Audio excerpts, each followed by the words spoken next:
जवाब तो देना होगा। मैं आप सभी का स्वागत है। मैं हूं डॉक्टर अवधेश मिश्रा। छत्तीसगढ़ के 25 सालों के विधानसभा के इतिहास में आज एक ऐसा वाकया हुआ जिसकी चर्चा आने वाले कई सालों तक होगी। वाकया यह हुआ कि विपक्ष के द्वारा लाए गए स्थगन प्रस्ताव पे शोर शराबे और हंगामे के बजाय सरकार के मुख्यमंत्री को धन्यवाद नेता प्रतिपक्ष की ओर से दे दिया गया। मामला बिजली बिल को लेकर था। विपक्ष ने बिजली बिल के बढ़े हुए दामों से लोगों और किसानों को हो रही परेशानियों का मुद्दा ध्यानाकर्षण के जरिए, माफ कीजिएगा, स्थगन के जरिए शून्यकाल में उठाया। लेकिन जैसे ही मुख्यमंत्री का बतौर विभागीय मंत्री जवाब आया, उसके बाद विपक्ष ने हंगामा करना छोड़, वॉकआउट करना छोड़ मुख्यमंत्री का धन्यवाद दे दिया। न केवल सदन में बल्कि सदन के बाहर भी नेता प्रतिपक्ष ने मुख्यमंत्री की तारीफ की कि उन्होंने इस पूरे मसले को बेहद गंभीरता से लिया। फिर क्या था, छत्तीसगढ़ की सियासत में एक नई तस्वीर दिखाई पड़ी और बीजेपी के ही तमाम विधायक से लेकर संसदीय कार्य मंत्री और पूरे ट्रेजरी बेंच ने इसका स्वागत करते हुए मेजें थपथपा दी, जिसकी गूंज राजनीतिक गलियारों में कई दूर तक अब सुनाई देने लगी है। आज इसी विषय पर चर्चा करेंगे, लेकिन उससे पहले देख लीजिए ये खास रिपोर्ट।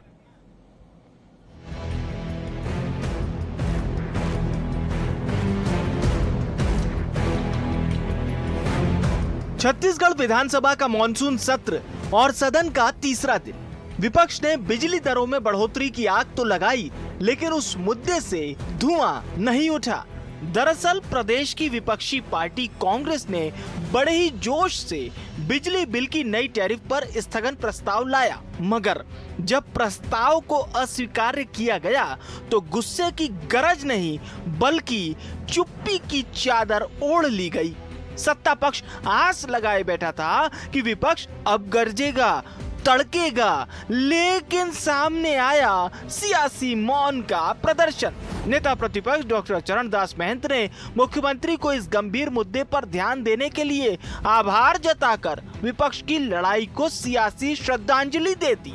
सत्ता पक्ष ने भी मेजे बजाकर इस विजय पर मुहर लगा दी।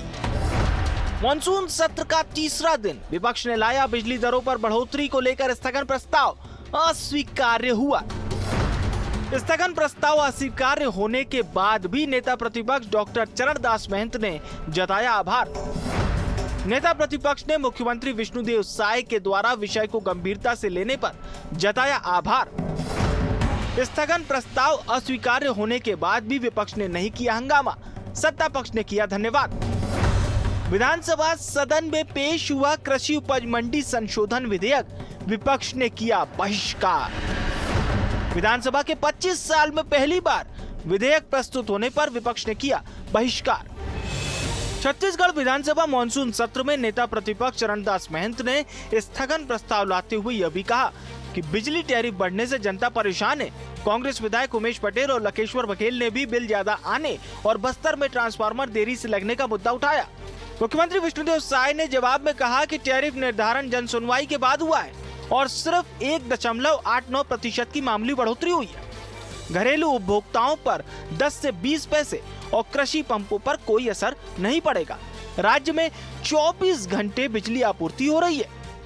जिस ढंग से उन्होंने कार्य जो घर पर ऊर्जा, सूर्य ऊर्जा की बात कही है, उन बातों से मुझे लगा कि ये ध्यान दे रहे हैं और हमारे स्थगन पर माननीय मुख्यमंत्री जी का जवाब देना, मुझे लगा कि उन्होंने इसको सीरियस माना है, इसलिए मैंने उनको धन्यवाद दिया। उनके धन्यवाद के लिए उनको धन्यवाद, और अच्छा काम का तो धन्यवाद होना ही नहीं चाहिए, मतलब उसमें पार्टी पॉलिटिक्स नहीं देखना चाहिए और सज्जन लोग अच्छे कामों का धन्यवाद देते ही हैं। उन्होंने माननीय विष्णुदेव साय जी की जो बिजली बिल के खिलाफ उन्होंने जो स्थगन उनकी पार्टी ने लाया था, और जब माननीय मुख्यमंत्री जी ने बताया कि भाई लोगों का बिजली का बिल हम सौर ऊर्जा लगा रहे हैं तो निश्चित रूप से उससे कम भी होगा।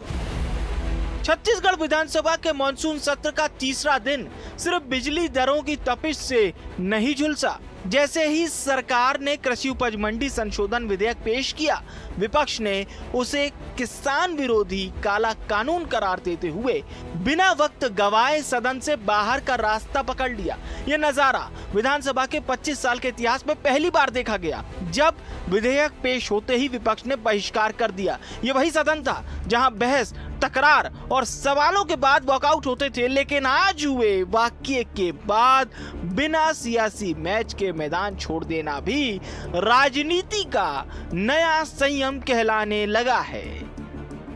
Bureau report, BSTV Chhattisgarh.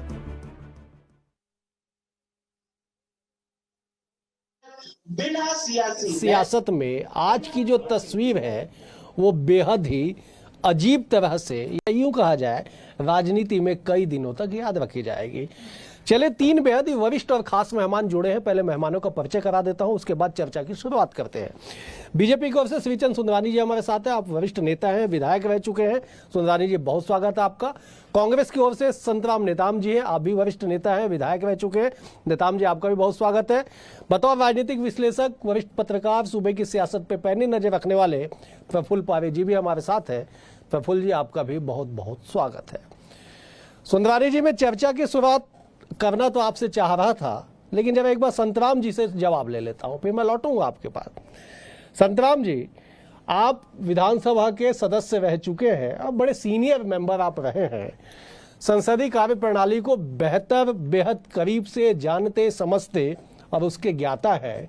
बड़े इत्तेफाक से सुंदरानी जी भी जो है वो भी संसदीय ज्ञान के बड़े ज्ञाता है। जरा बताइएगा कि अगर स्थगन प्रस्ताव पे नेता प्रतिपक्ष की ओर से सरकार के कामों पे मुहर लगा दी जाए, धन्यवाद दे दी जाए, तो फिर आगे क्या इसके मायने और मकसद निकाले जाए? संतराम जी।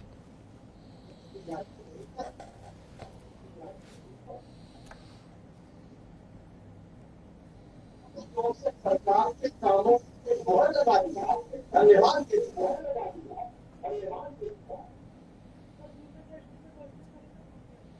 चले, कुछ तकनीकी कारण है, मैं नेताम जी के पास लौटूंगा। मैं जब एक बार प्रफुल्ल जी का रुख पहले करता हूं, फिर सुंदरानी जी से जवाब लूंगा। प्रफुल्ल जी, संसदीय पत्रकारिता करते हुए आपको दशकों बीत गए।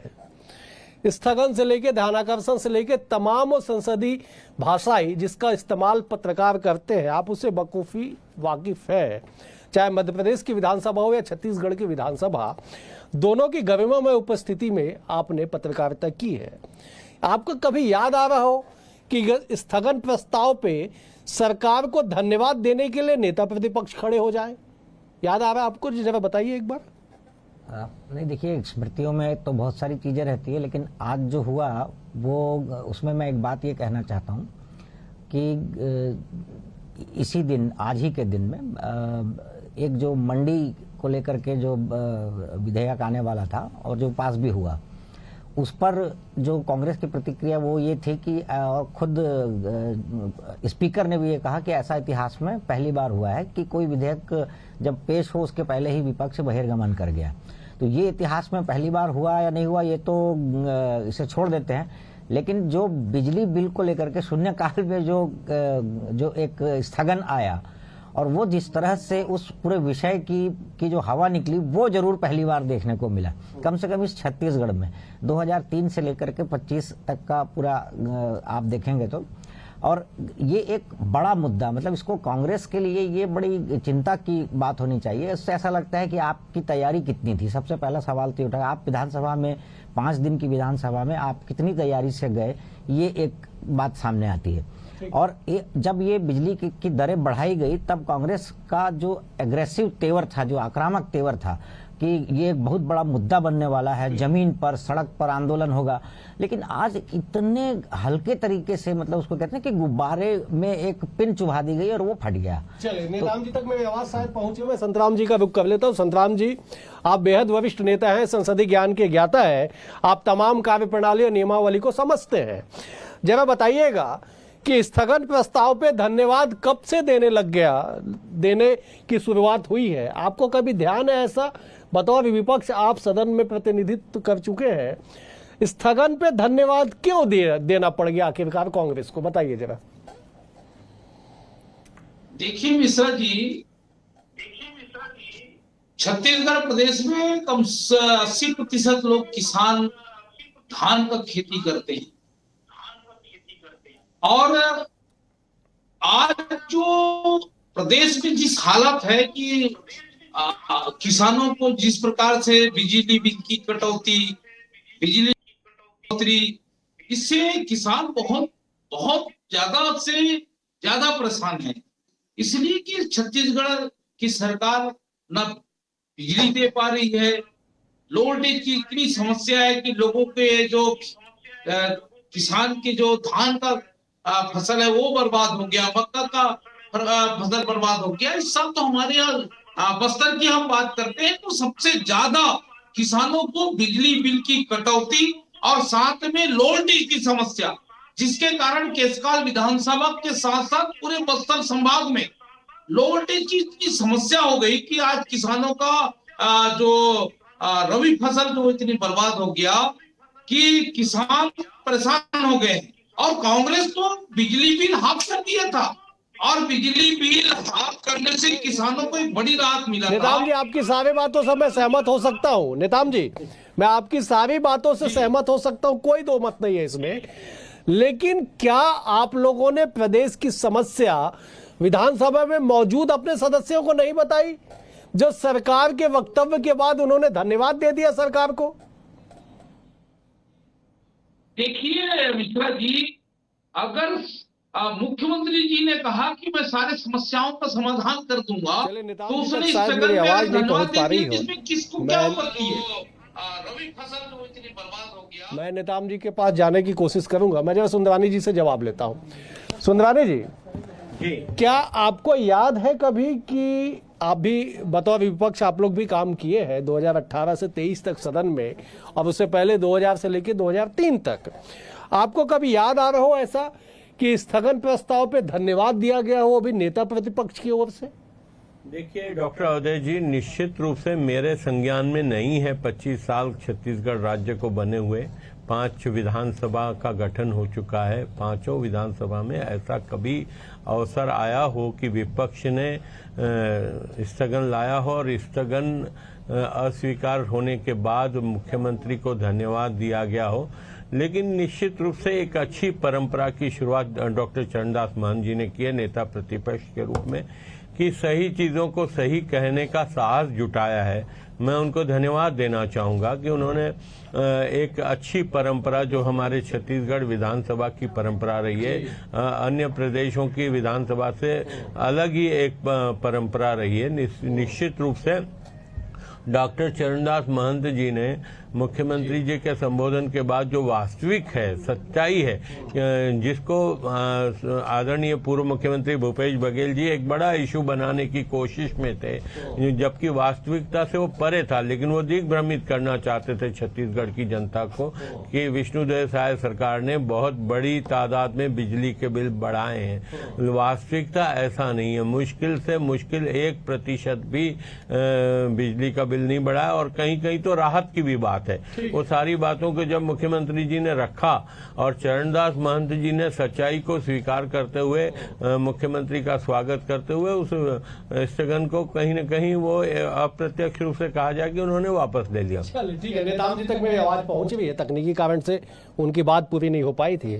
नेताम जी, मेरा वही सवाल है, आप जिन जिन परेशानियों को, समस्याओं को गिनवा रहे हैं, क्या कांग्रेस का वो प्रतिनिधि मंडल जो विधानसभा में इस वक्त 35 की संख्या में मौजूद है, क्या उन तक ये बातें नहीं पहुंची थी कि स्थगन प्रस्ताव के अग्राह्य होने के बाद भी मुख्यमंत्री का धन्यवाद दे दिया गया, वो भी नेता विपक्ष की ओर से? देखिए मिश्रा जी, सबसे पहले तो मैं ये कहूंगा कि हमारे प्रतिपक्ष नेता ने धन्यवाद दिया तो कुछ उन्होंने कहा कि मुख्यमंत्री ने सारे समस्याओं का समाधान कर दूंगा, इसलिए उन्होंने धन्यवाद दिए होंगे। पर मैं ये कहना चाहूंगा, आज हालत जो प्रदेश में है, छत्तीसगढ़ के पूरे किसान परेशान है, छत्तीसगढ़ की जनता परेशान है कि सबसे ज्यादा बिजली बिल का बढ़ोतरी हुआ है। महतारी बदला योजना में 1000 को दे रहे हैं महिला बहन दीदी को, पर क्या है, आज के डेट में कई गुना बिजली बिल बढ़ गया है।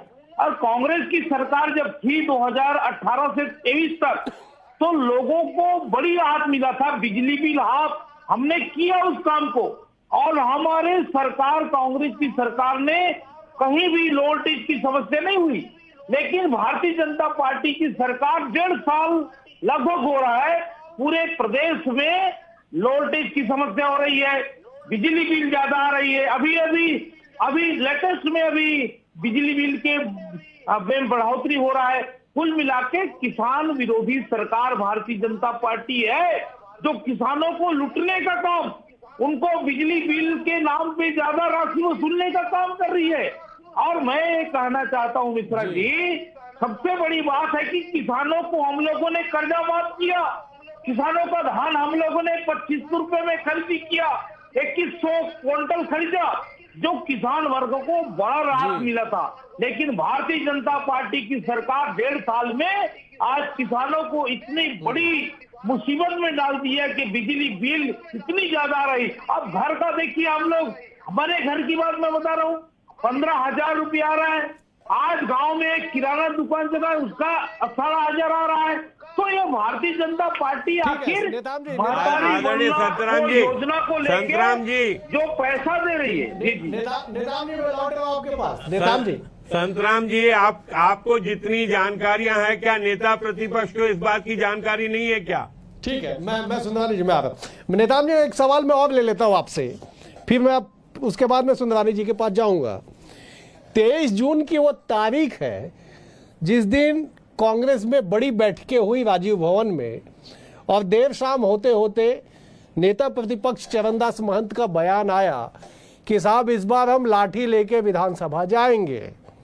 न केवल उस दिन, बल्कि जब आपके विधायक दल की बैठक हुई उस दिन भी ये बात निकल के सामने आई कि सारी तैयारियां हो गई है, लाठी लेके जाएंगे। एक और बात जोड़ देता हूं, सवाल के तौर पे ले लीजिएगा। पीसीसी के चीफ दीपक बैज कहते हैं कि कांग्रेस के पास 35 लाठी है जो विधानसभा में इस बार दिखाई पड़ेगा। लाठी अचानक तारीफ में कैसे तब्दील हो गई? नेताम जी। मिश्रा जी, विपक्ष का हथियार मजबूत है और विपक्ष का काम होता है कि सरकार को आईना दिखाएंगे, और इसलिए उन्होंने कहा कि विपक्ष के जो लाठी है हम लेके जाएंगे। और दीपक भाई ने कहा कि 35 लाठियां हैं, और निश्चित तौर पे हम किसानों को मुद्दा को लेके और प्रदेश में जो युवाओं के जो मुद्दा को लेके, तमाम लोगों के लेके हम विधानसभा में जाएंगे। और दमदारी के साथ आज विपक्ष अपनी बात को रख रहे हैं, स्थगन के माध्यम से, प्रश्नकाल के माध्यम से, ध्यानाकर्षण के माध्यम से, याचिका के माध्यम से। ये तमाम हमारी जो विधानसभा की जो प्रक्रिया है, जो हम जनता की आवाज को हम बुलंद करने के लिए, वो हम ठीक है आज भी आपके पास। ठीक है नेताम जी, मैं लौट रहा हूँ। मैं जब सुंदरानी जी का रुख कर लेता हूँ। सुंदरानी जी, आपकी पूरी बातों को सुनते हुए बड़े मुस्कुरा रहे हैं। आप दोनों एक साथ सदन में विधायक रहे हैं, दोनों एक दूसरे की कार्य प्रणाली से बखूबी परिचित है। सुंदरानी जी, आपके मुस्कुराहट की वजह भी बता दीजिएगा, और जरा बताइएगा कि नेताम जी कह रहे हैं कि साहब पूरी दमदारी से जनता की आवाज हम सदन में उठा रहे हैं, लेकिन तारीफ भी कर गए आज नेता प्रतिपक्ष। देखिए डॉक्टर अवधेश जी, निश्चित रूप से संतराम जी मेरे मित्र हैं, बहुत अच्छे मित्र हैं, छोटे भाई जैसे हैं, और बहुत अच्छे नेता हैं। मैं उनको बहुत उनकी तारीफ करता हूं इस बात पे। लेकिन आज बड़े मतलब ही हमारे लिए सोचने का विषय है कि जिस प्रकार से नेताम जी, संतराम जी बता रहे हैं कि समस्याएं बता रहे हैं, किसानों की परेशानी बता रहे हैं, और भूपेश बघेल की सरकार के समय के बिजली की दरों की बात कर रहे हैं, तो क्या मैं पूछना चाहता हूं मेरे छोटे भाई संतराम जी से कि क्या इन सारी चीजों की जानकारी चरणदास महंत जी के पास नहीं थी क्या? नेता प्रतिपक्ष जी के पास नहीं थी क्या? और नेता प्रतिपक्ष ने अगर वहां पे सच्चाई का प्रदर्शन किया, भारतीय जनता पार्टी की सरकार के द्वारा या माननीय मुख्यमंत्री जी के द्वारा जो सदन में बात कही, और वो सच्चाई के रास्ते पर हमारे विष्णुदेव साय जी चल रहे हैं, उनसे प्रभावित होकर नेता प्रतिपक्ष ने कहीं न कहीं स्थगन पे अपना रवैये को चेंज करते हुए सरकार को धन्यवाद दिया। तो क्या वो अनभिज्ञ है क्या छत्तीसगढ़ की जनता की समस्याओं से, किसानों की समस्याओं से अनभिज्ञ है, या कहीं आंतरिक गुटबाजी का परिणाम है कि भूपेश बघेल जी 2 दिन पहले बिजली के बिलों को लेकर ट्वीट करते हैं और बिल को भेजते हैं, और उसके बाद जिस प्रकार से आज विधानसभा में यू टर्न हुआ, क्या ये कहीं न कहीं कांग्रेस की आंतरिक गुटबाजी का परिणाम है? मैं तो ये कहूंगा कि चरणदास महंत जी एक सुलझे हुए नेता हैं, वो हमेशा सच्चाई की बात करते हैं, उन्होंने आज भी उसी का प्रदर्शन किया। ठीक है, मैं इसी बात पे संतराम जी से 10 सेकंड में जवाब लेता हूं, फिर प्रफुल्ल जी का रुख करूंगा। संतराम जी, दो बातें सुंदरानी जी ने प्रमुखता से कही कि साहब बिजली बिल को लेके आप लोग धरातल पे लगातार माहौल बनाने की कोशिश कर रहे हैं।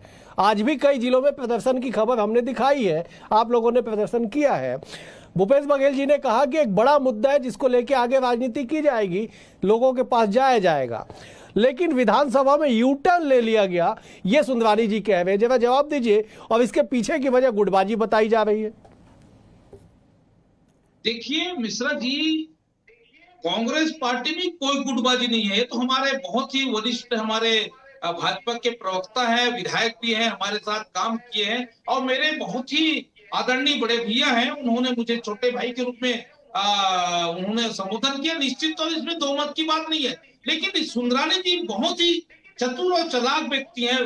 बात को इतने गोल मोल बनाते हैं क्योंकि जानते हैं कि उनको बहुत बड़े पद अभी लेना है, कोई ना कोई आयोग और निगम में बैठना है, इसलिए सरकार की तारीफ करना उनका फर्ज बनता है। पर याद हकीकत ये है कि किसान बहुत परेशान है, बिजली बिल के लोग, आम जनता परेशान है। इतनी बड़ी ज्यादा दर आ गई है कि लोग हालाकान हो गए। ठीक है नेता, मैं जब एक बार प्रफुल्ल जी का रुख कर लेता हूँ। नेताब जी, मैं आ रहा हूँ आपके पास।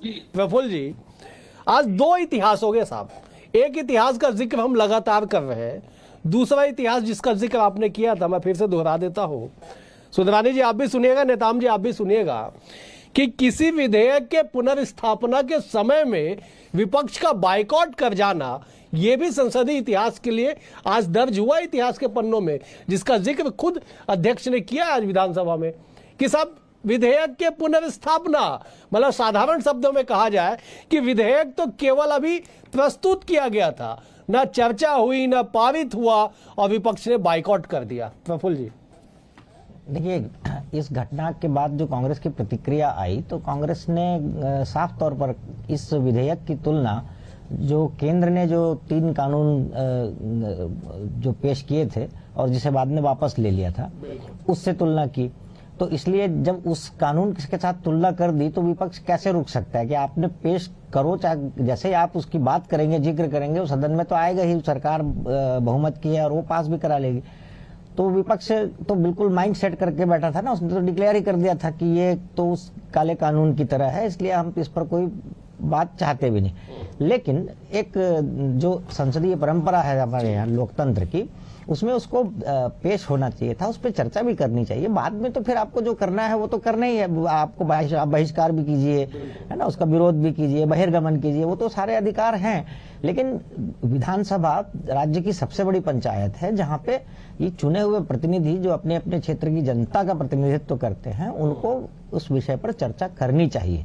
और ये इस अधिनियम से क्या नुकसान होगा जरा विधानसभा में भी बताना चाहिए, ताकि वो रिकॉर्ड में भी आए, तो उसका उल्लेख भी लोग कर सकें कि हाँ भाई इस तरह की जो खामियां थी इस विधेयक में विपक्ष ने पहले बताई, और वो रिकॉर्ड पर भी होती है। तो रिकॉर्ड पर जो आता है वो बड़ा मान्य होता है ना। तो इसलिए मेरा ऐसा मानना है कि इनको उस पर चर्चा करनी थी, ये ऐसा मैं मानता हूं। ठीक है नेता जी, मेरे एक और सवाल मैं आपसे ले लेता हूं, फिर सुंदरानी जी का रुख करूंगा। कांग्रेस ने ऐलान किया है कि बिजली बिल को लेकर धरातल पे जंगी आंदोलन किया जाएगा। ब्लॉक मुख्यालय के बाद 21 तारीख को तारीख संभवतः तय की गई थी, 21 जुलाई को हर जिला मुख्यालय में विद्युत मंडल के कार्यालय का घेराव किया जाएगा। विधानसभा में नेता प्रतिपक्ष के तारीफ के बाद, धन्यवाद के बाद, क्या कांग्रेस अपने इस आंदोलन को यथावत रखेगी? देखिए मिश्रा जी, निश्चित तौर पे हमारे यहाँ कोंडागांव जिले में 22 तारीख को हम लोग विद्युत कार्यालय का घेराव करेंगे।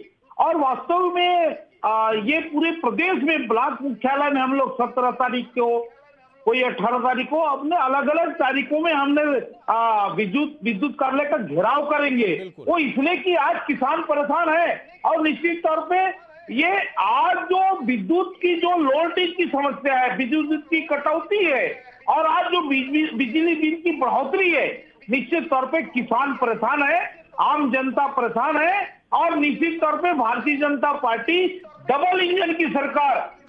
मैं तो सुंदरानी जी को कहना चाहूंगा कि बिजली बिल के जो हाफ हम लोग किए थे, आप करेंगे क्या? ठीक है जिससे ठीक है नेताम जी, समय का अभाव कम है, माफ कीजिएगा समय का अभाव है नेताम जी, मैं लौटूंगा समय रहा था। मैं सुंदरानी जी से फटाफट जवाब लेता। सुंदरानी जी, नेताम जी कह रहे कि आंदोलन धरातल पे यथावत रहेगा, भले विधानसभा में तारीफ कर दी गई। जवाब दीजिए संक्षेप में, समाप्त करूंगा। आदरणीय संतराम जी को मैं सुन रहा था कि आंदोलन यथावत रहेगा, तो क्या नेता प्रतिपक्ष की बात से वे सहमत नहीं है? एक बात। दूसरी बात, कृषि जो बिल आया, विधेयक आया, जिसपे मुझे लगता है कि ये भले उसको काला कानून कह रहे हैं, लेकिन इस कानून को अपने रूप में ही पास होने देना चाहता था प्रतिपक्ष, क्योंकि वो जानता था अगर एक बिंदुवार इस पे हमने चर्चा किया विपक्ष ने, तो विपक्ष की पोल खुल जाएगी कि भारतीय जनता पार्टी ने किसानों समाप्त करना होगा। आप तीनों मेहमानों का बेहद शुक्रिया। सुंदरानी जी आपका शुक्रिया, नेताम जी आपका शुक्रिया, प्रफुल्ल जी आपका भी बहुत बहुत शुक्रिया।